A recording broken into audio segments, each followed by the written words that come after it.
A palavra de hoje que eu vou estar ministrando, na realidade eu preparei, foi para ontem, né? Que o pastor Lúcio ia ministrar na vigília, e ele estava passando mal durante o dia, e falou, pastor Jorge, né, se prepara aí, porque eu não sei se eu vou conseguir, então o senhor ministra no meu lugar. E eu não tinha preparado nada, e durante a vigília eu fui preparando a palavra, então ela vai vir recheada de unção, tá? Recheada de unção, veio do fogo da vigília, a palavra de hoje. E como eu não ministrei, o pastor Lúcio, graças a Deus, ficou bem, né? Ele pôde ministrar, e o apóstolo me chamou, né? Me convocou ontem, o senhor pode ministrar? Eu falei, posso, já está a palavra pronta já. Então, hoje, Deus vai estar falando aos nossos corações, com relação à autoridade da palavra dele, autoridade daquilo que ele determinou em sua palavra, para que nós possamos viver. Abra sua Bíblia no livro de João, 1 João, capítulo 2. Queria pedir ajuda aí do pessoal hoje aí para botar os textos bíblicos. 1 João, capítulo 2, versículos 16 e 17. Está lá no finalzinho da Bíblia, um pouquinho antes do Apocalipse. Quem achou, diga glória a Deus. Glória a Deus. Quem não achou, fala imersão bíblica. Claro, com certeza. Amém?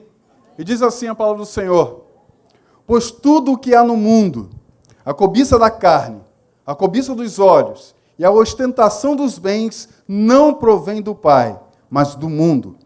O mundo e a sua cobiça passam, mas aquele que faz a vontade de Deus permanece para sempre. Amém? Queridos, é interessante nós pararmos para pensar nesse texto, principalmente no versículo de número 16, para entendermos que Satanás ele tem um objetivo. Nós sabemos que é matar, roubar e destruir. Todos nós já ouvimos falar isso, todos nós já entendemos isso, mas nós temos que entender que ele, para que alcance esse mecanismo, para que ele alcance isso, matar, roubar e destruir, ele tem uma estratégia. Ele usa de uma estratégia e ele sempre usou, ele sempre usará, ele não muda a estratégia. A estratégia dele sempre será a mesma. E o versículo 16, ele fala exatamente dessa estratégia. Primeiro, ele lança a cobiça da carne. Segundo, a cobiça dos olhos. E terceiro, a ostentação dos bens. Esses três pontos é que ele sempre utilizou. E para comprovarmos isso, a gente vai lá em outro texto, agora em Gênesis capítulo 3.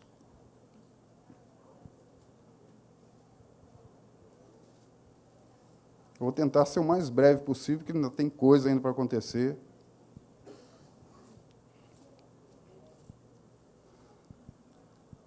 Amém? Gênesis 3:1 diz assim, texto conhecidíssimo de todos nós aí. Ora, a serpente era o mais astuto de todos os animais selvagens que o Senhor Deus tinha feito. E ela perguntou à mulher, foi isso mesmo que Deus disse? Não comam de nenhum fruto das árvores do jardim? Respondeu a mulher à serpente, podemos comer do fruto da árvore do jardim. Mas Deus disse, não comam do fruto da árvore que está no meio do jardim, nem toquem nele. Do contrário, vocês morrerão. Disse a serpente à mulher, certamente não morrerão. Deus sabe que no dia em que comerem, seus olhos se abrirão, e vocês serão como Deus, conhecedores do bem e do mal. Agora preste atenção no versículo 6. Quando a mulher viu que a árvore era o quê? Boa, ou agradável ao paladar. Então, nós falamos lá, primeiro, lá em João, cobiça da carne. O fruto era o quê? Boa ao paladar, ou seja, cobiça da carne. Agora vamos ver o outro. E era o quê? Atraente aos olhos. Novamente, 1 João 2, cobiça dos olhos. E agora, o outro momento. E também, além disso, desejável para dela obter discernimento, ou seja, ostentação dos bens, ostentação de coisas grandes, ostentação de algo que não era seu. Então, Satanás ele utilizou a mesma estratégia para conseguir o seu intento, que era matar, roubar e destruir. Queridos, estou trazendo isso para entendermos que existe algo muito poderoso na palavra de Deus e o Senhor nos revela isso de forma tremenda. Nós vemos lá que o Senhor revelou isso a João e nós conseguimos ver isso em Gênesis de forma patente, acontecer no início de tudo. Mas nós temos que entender que algo poderoso existe na palavra, como eu já falei, e é necessário nós termos essa palavra em nosso coração. Primeiro momento que nós vemos Satanás conversando aqui com a mulher, ele fez uma pergunta a ela, não foi? O que Deus disse a respeito da árvore que você tinha que comer? O que Deus disse a respeito? E a mulher, ela respondeu de forma categórica. Ela disse, não comam do fruto da árvore que está no meio do jardim, e nem toque nele. Foi isso que Deus disse? Foi isso? Sim ou não? Sim? Não. Deus disse, não coma. Ele não disse, não toque. Queridos, entenda que nesse momento, algo sobrenatural aconteceu. Porque Deus entregou ao homem o domínio de todas as coisas sobre a face da terra, debaixo do princípio da sua palavra. E nesse momento o homem, no caso o ser humano, ele quebra a autoridade da palavra, trocando a palavra de Deus. Porque o próprio Senhor declara, ai daquele que acrescentar ou tirar alguma coisa da minha palavra. E nesse momento, essa mulher, o ser humano, ele quebra a autoridade da palavra do Senhor. E por esse motivo, Satanás ele consegue, com a sua estratégia, trazer todo o mal à humanidade. E, queridos, a partir desse momento, nós sabemos o que acontece no mundo. A morte, que Satanás tanto queria colocar, ela entra. Porque o ser humano ele não foi feito para morrer. Ele foi feito para viver eternamente. Amém? E eu quero dizer uma coisa. Todos nós que estamos aqui somos seres eternos. Você crê nisso? Amém. Mas alguns vão viver eternamente nos céus e outros vão viver eternamente no inferno. A decisão disso é nossa. A decisão disso é de cada um de nós aqui. Você quer viver no céu, sim ou não? Sim. Sim ou não?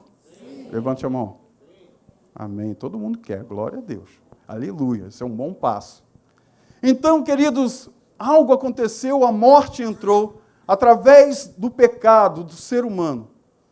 E nós vemos toda a sequência, tudo isso acontecendo no nosso meio, no meio da humanidade, Satanás conseguindo toda a autoridade, porque a autoridade foi quebrada pelo homem. Mas, há 2000 anos atrás, chegou uma pessoa muito especial aqui sobre a face da terra. Quem é? Amém. Todos nós sabemos disso. E Jesus, então, ele fez algo sobrenatural. E ele não começou o seu ministério, ou mudando a estratégia de Satanás, ou mudando toda a perspectiva de Satanás na cruz do Calvário. Não, ele começou muito antes. Abra sua Bíblia em Mateus, capítulo 4.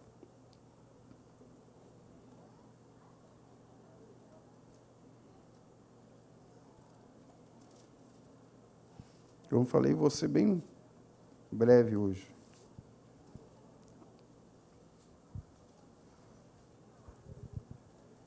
É interessante nós entendermos o mistério de Jesus Cristo, porque Jesus, ele teve 2 momentos na sua vida.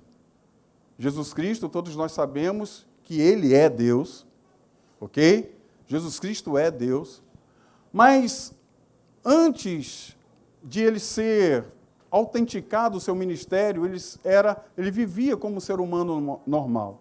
Nasceu lá de Maria pelo milagre do Espírito Santo, começou a crescer normal como qualquer criança. Claro, sem fazer besteira. Jesus Cristo nunca fez besteira. Eu costumo dizer que existem duas formas de nós sermos salvos. Aí você diz assim, duas, pastor? Pois é, duas formas de nós sermos salvos. Quantas formas? Duas. A primeira é aceitando Jesus como o único e suficiente Salvador. Essa é a primeira. Existe outra? Existe. Deus estabeleceu ao homem 613 leis. Se você realizar todas as 613 leis sem pecar nem em pensamento, em momento algum da sua vida você é salvo. Jesus é mais fácil, amém? Tá? Ninguém conseguiu isso, só Jesus. Por isso Jesus ele auto se salva, vamos dizer assim. Tá? Então vamos lá. Jesus então ele começa o seu ministério em determinado momento. Porque Jesus, ao chegar aos seus 30 anos de idade, ele tinha que, para começar o seu ministério, procurar duas pessoas. Quantas pessoas? Duas. Ele tinha que procurar um profeta e ele tinha que procurar o sumo sacerdote. E Jesus Cristo, para onde que ele vai? Procurar quem? João Batista. Queridos, poucos de nós conhecemos, entendemos isso, na época existia algo chamado simonia. Os sumos sacerdotes, eles tinham que necessariamente serem levitas, serem da tribo de Levi e necessariamente da linhagem de Arão. Mas os sacerdotes naquela época, eles viviam algo chamado simonia. Eles passavam a ser sacerdotes, o Império Romano colocava aquele cara como sacerdote, porque ele conseguia arrancar mais imposto do povo. Então, naquele momento, nós tínhamos um sacerdote, um sumo sacerdote lá, chamado Caifás, que na realidade ele não era da linhagem de Arão. Mas existia um que era, mas não estava ali. João Batista, ele era levita, por mãe e pai. E ele era da linhagem de Arão, por sua mãe. Quem deveria ser o sumo sacerdote naquele momento, quem era? João Batista. Mas João Batista não estava exercendo o ministério sacerdotal, mas ele estava exercendo o ministério profético, lá no deserto. Jesus Cristo, então, vai em direção a esse homem, chamado João Batista, e este homem que exercia uma função dupla, como sumo sacerdote e profeta, quando Jesus Cristo chega diante dele, aquele homem diz qual é o ministério de Jesus Cristo. Eis o Cordeiro de Deus, que tira o pecado do homem, que tira o pecado do mundo. Neste momento, o ministério de Jesus Cristo é autenticado pelo profeta e pelo sumo sacerdote. E Jesus, então, começa o seu ministério. Jesus, num primeiro momento, depois de ser batizado nas águas, o batismo, o mikvah, o descer às águas, declara uma nova situação do ser humano. Então ele foi, e Isaías capítulo 6, versículo 9, fala exatamente isso, em duas etapas da vida de Jesus Cristo. Um menino se nos deu, e um filho, né? Um menino nos nasceu, e um filho se nos deu. Dois momentos da vida de Jesus Cristo. A vida do menino e a vida do filho. O menino, filho de Maria, e o filho, filho de Deus. Amém? Então, nesse momento, começa o ministério de Jesus Cristo. Agora, do Filho de Deus. E o Filho de Deus, quando recebe o seu ministério, a primeira coisa que ele vai fazer é restaurar a autoridade da palavra de Deus. A autoridade que foi quebrada lá no início de tudo. A autoridade que foi quebrada lá no começo com o homem, com Eva, com Adão. Então, a partir de Mateus 4:1, nós vemos lá Jesus Cristo indo para o deserto. Diz assim, então Jesus foi levado pelo Espírito. Foi levado por quem? Pelo Espírito. Então não foi Satanás, não foi nada. Ele foi levado pelo Espírito para começar a restituir todas as coisas. Então ele foi levado pelo Espírito ao deserto para ser tentado pelo diabo. Depois de jejuar 40 dias e 40 noites, ele teve o quê? É óbvio. Amém? Depois de um dia eu tenho fome. Imagina 40 dias e 40 noites. É claro, é óbvio que Jesus Cristo teve fome.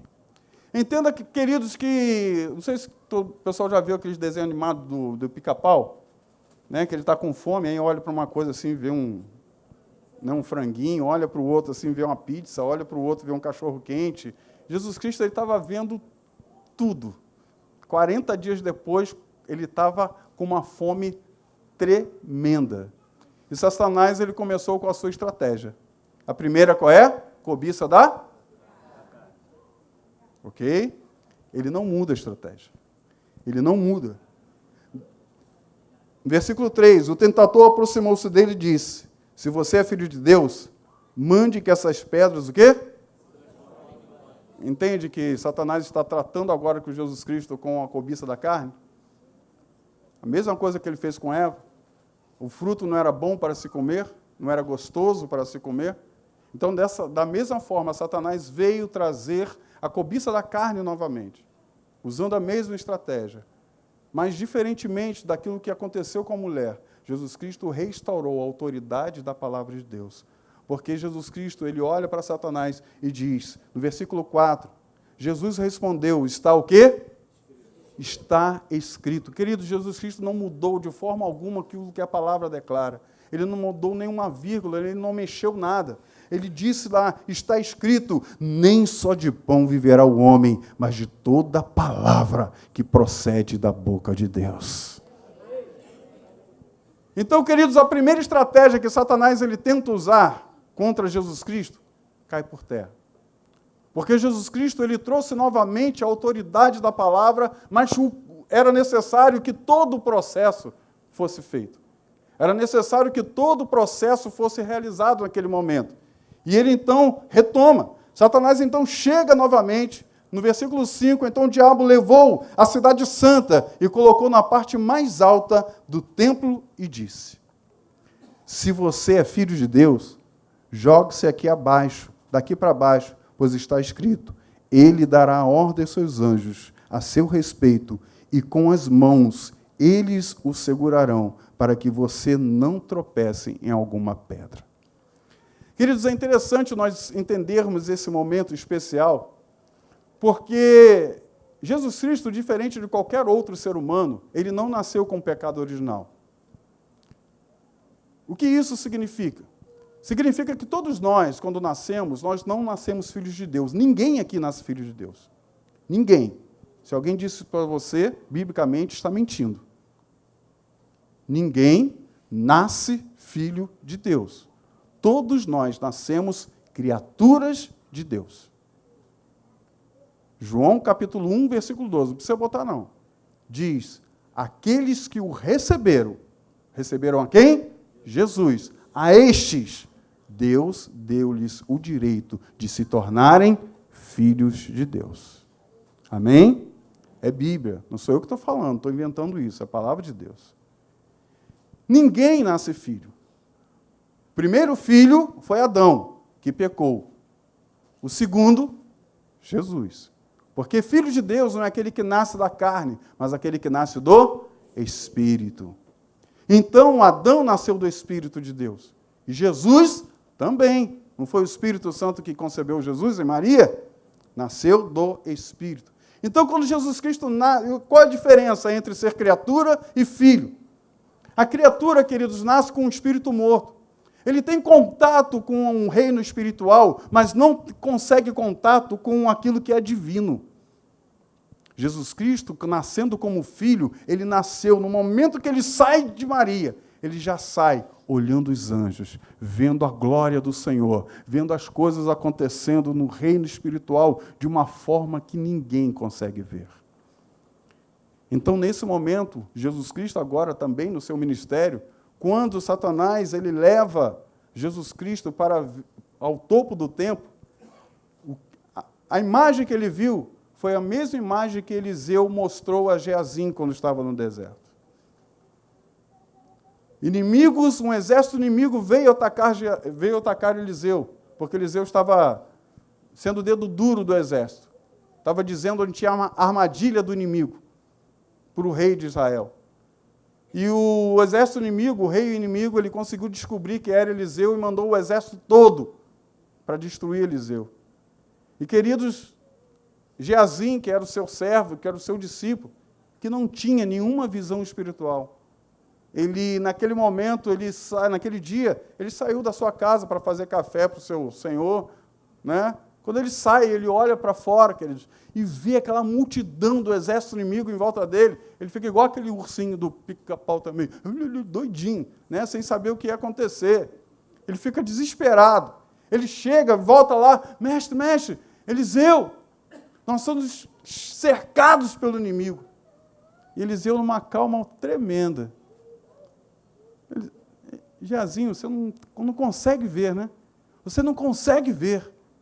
Você não consegue ver. Caramba. Senhor, abre os olhos desse incircunciso aí. E naquele momento, queridos, os olhos de Geazim é abertos. E ele olha para fora novamente. E quando ele olha, ele vê que existe um exército dos anjos do Senhor em proporção muito maior do que os dos inimigos. E a grande frase que nós ouvimos falar em muitos momentos foi falado nesse instante: maior são aqueles que estão conosco do que o inimigo.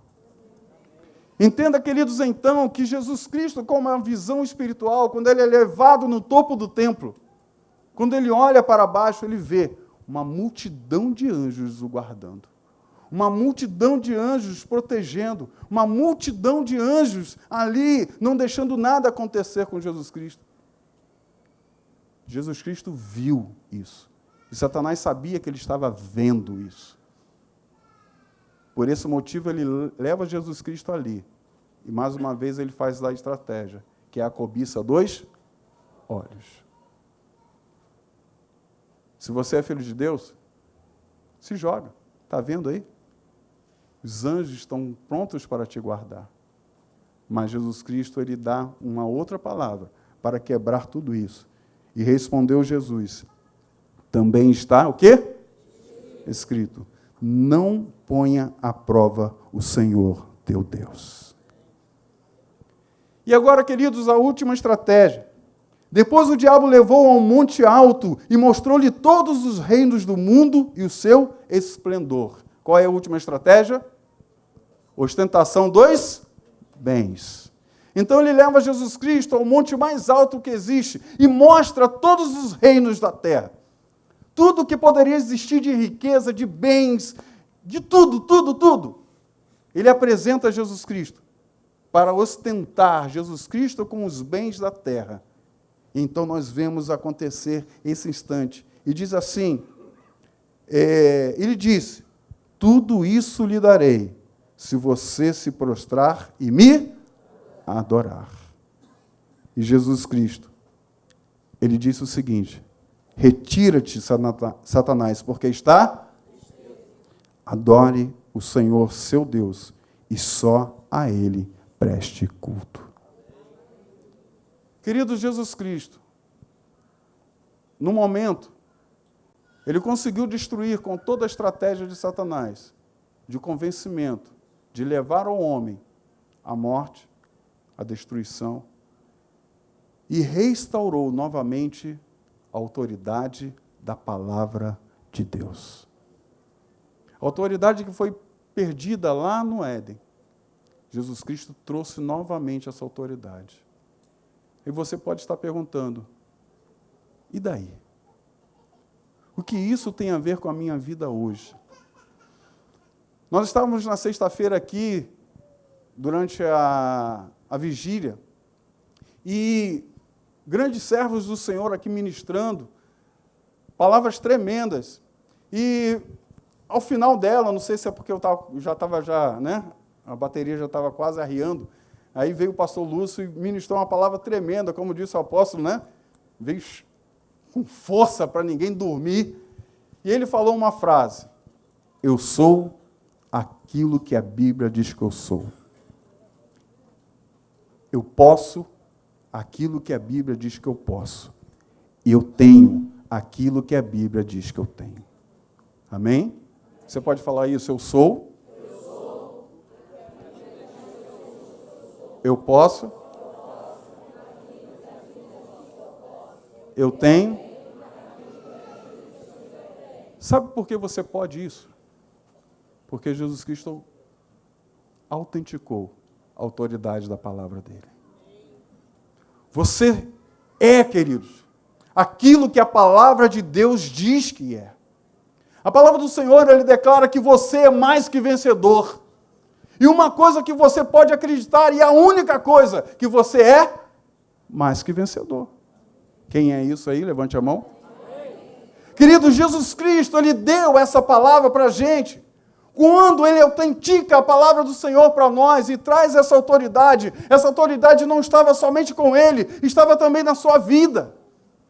Nós temos que entender como servos do Senhor, como servos de Deus, que essa autoridade ainda está conosco. Nós somos aquilo que cremos. O apóstolo sempre tem falado isso aqui. Crie, por isso falei. Querido, se você crer ser um derrotado, se você crer ser um nada, se você crer ser um zero, é isso que você será. Mesmo sendo filho de Deus. Mesmo sendo filho de Deus. Você será aquilo que você crê. Mas eu quero dizer que Deus quer muito mais do que você em você. Certa vez um homem, Gideão, todos nós conhecemos a história. Ele estava lá malhando trigo no lagar, um lugar onde não era, para ele fazer aquilo. Ele estava fugindo do inimigo. Ele estava fugindo. Porque quando eles faziam a sua colheita, o inimigo vinha e tirava tudo. Eles tinham que plantar novamente. Quando eles faziam a colheita de novo, o inimigo ia lá, arrancava tudo. Ele tinha feito a sua colheita e isso estava escondido. Escondido. E Deus aparece a Gideão e diz assim: varão valoroso. Gideão olha para o Senhor e diz assim: eu? Eu? Sabe o que Gideão disse? Disse assim: Senhor, acho que você não me conhece direito. A minha tribo, é a menor tribo de Israel. A casa do meu pai é a menor casa dessa tribo. E eu sou o menor na casa do meu pai. E o Senhor olha para mim e diz: varão valoroso. Queridos, em quem você tem acreditado? Nas circunstâncias? Nas pessoas? Ou no seu Deus? Gideão, ele teve que fazer várias coisas para tentar acreditar nisso que Deus estava falando. Ele tentou fazer de várias coisas.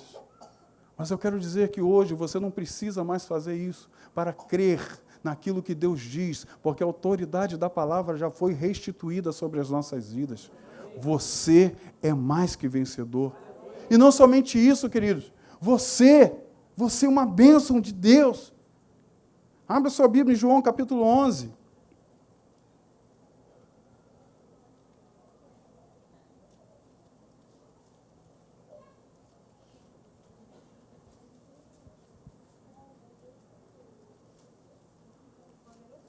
João 11.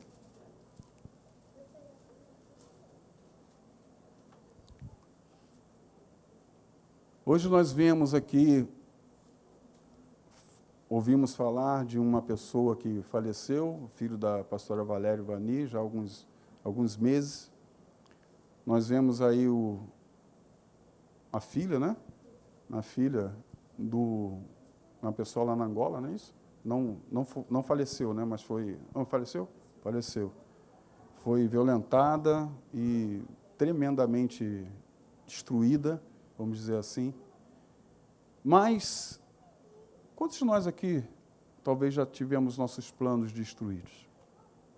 Quantos de nós aqui já tivemos coisas sendo acabadas do nosso lado? E nós simplesmente baixamos a cabeça e deixamos isso acontecer. A palavra do Senhor, ela deixa algo tremendo para cada um de nós, queridos. E nós temos que passar a crer na palavra. Quem aqui já foi batizado nas águas? Levante a mão. Grande parte. Na minha época, quando eu era criança pequena lá em Barbacena, dizia o seguinte, né, na hora que você ia batizar, 3 perguntas eram feitas. Você crê que Jesus Cristo é o único Senhor e Salvador da sua vida? Aí você, sim. Você crê que a igreja é a reunião de todos os santos e você, a partir desse momento, vai fazer parte dela? Sim. Você crê, de agora em diante, que a palavra de Deus é a sua única regra de fé e prática para a sua vida? Sim. Então, mediante as suas respostas, eu te batizo em nome do Pai, do Filho e do Espírito Santo. Amém. Era assim que se fazia. Queridos, a palavra de Deus é a nossa regra de fé e prática. Não simplesmente para nós conhecermos, mas para nós vivermos. E a palavra de Deus nos confere algumas coisas. Se você está numa situação de morte na sua vida, em qualquer instante, querido, da sua vida, a palavra do Senhor declara isso para você no versículo 25 de João 11. E disse Jesus, eu sou a ressurreição e a vida. Aquele que crê em mim, ainda que morra, viverá. Você crê nisso, queridos? Você crê nisso? Então viva. Então viva. Aquele que crê em mim, mesmo que esteja morto, viverá. E o Senhor diz mais a sua palavra no versículo 26, e quem vive e crê em mim, não morrerá eternamente. Jesus ele está falando de 2 momentos instantes, está falando de sonhos e planos e realizações, mas está falando de outra coisa, de vida eterna. Aquele que crê em mim já passou da morte para a vida. E isso é bem interessante nós entendermos. Quando você nasce, qual a única certeza que você tem? Fala para mim. É a morte. Não é isso? A pessoa nasceu já sabe que um dia, meu irmão, vai dar ruim. Vai dar ruim. É batata, não tem outro jeito. Então vamos lá, imagine que você nasceu aqui. Esse é o ponto 0 seu. Certo? E na outra caixa lá, aqui no meio do púlpito aqui, está o dia da sua morte. Está até aquele cara de preto, assim, com aquela foice na mão, já esperando passar a foice em você, já está esperando. Então, queridos, nasceu. Tapinha no popozinho, Eu ia falar outra coisa, mas não pode, No púlpito não pode, não. Deu uma tapinha no popozinho, aquele negócio todo, aí começou, olha. A cada dia, cada ano que passa, você se aproximou da... Então, queridos, entenda que ninguém, quando nasce, começa a viver, começa a morrer. Alô? Deu para entender? Quando nós nascemos, nós não vivemos. Nós começamos a morrer. Porque um dia vai chegar lá, querido. Um dia você vai encontrar o caveirudo lá com a foice na mão. Mas a palavra do Senhor declara que aquele que aceita Jesus como o único e suficiente Salvador da sua vida passa diretamente da morte para a vida eterna. Amém? Você crê nisso? Queridos, entenda, o Senhor dá isso para você. Você quer viver ou quer morrer? Deus entregou isso na sua palavra. Deus colocou isso para você. Mas tem gente que não quer aceitar Jesus Cristo. Tem gente que não quer colocar a sua vida nas mãos do Senhor. E se não colocar, queridos, não tem jeito. Vai encontrar quem? O caveirudo. Vai encontrar o caveirudo, não tem jeito. Não tem jeito. E outra coisa, queridos. Abra agora a palavra do Senhor, em Jeremias capítulo 29. É o último texto que eu vou ler.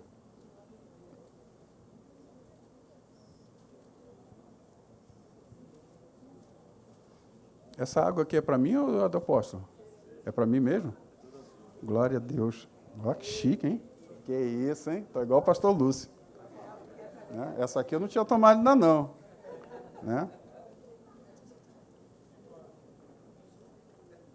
Eu quase derramo a água aqui no altar, aqui, igual o Davi fez.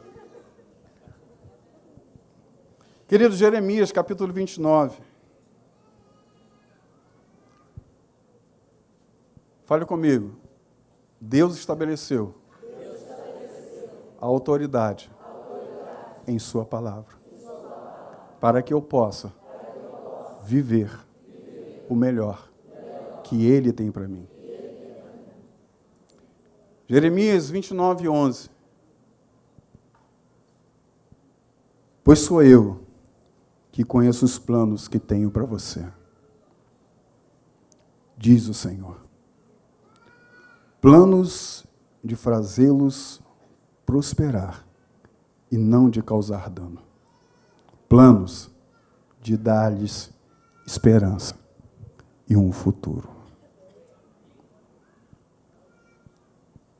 Deus sabe que Ele tem o melhor para a sua vida.